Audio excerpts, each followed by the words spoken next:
মাদ্রাসার এক আধুনিক রান্নাঘরে ঢুকে পড়েছি আমরা। এই দৃশ্যগুলো নিশ্চিতভাবেই আপনাদেরও বিস্মিত করবে।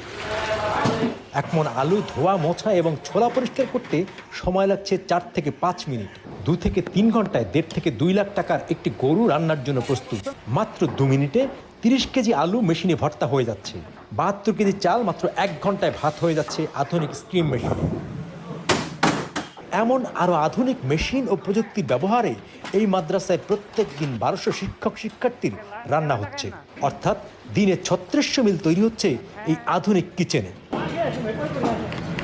এইটা হলো আমাদের কিচেন থেকে ঢোকার হলো এইটা লক করে দিলে, এটা লক করা থাকে। ছাত্ররা শুধু খানা নেওয়ার সময় ঢুকবে, আর যখন বল পাটি জমা দিবে তখন ঢুকবে। এছাড়া ছাত্রদের ঢোকার কোনো অনুমতি এখানে নাই। প্রত্যেক দিন এখানে 1200 ছেলের 3 বেলা পাক হয়, তার 3 বার 3600 মানুষের খানা 36 মিল খানা পাকানো হয় দৈনিক, সকালে, দুপুরে।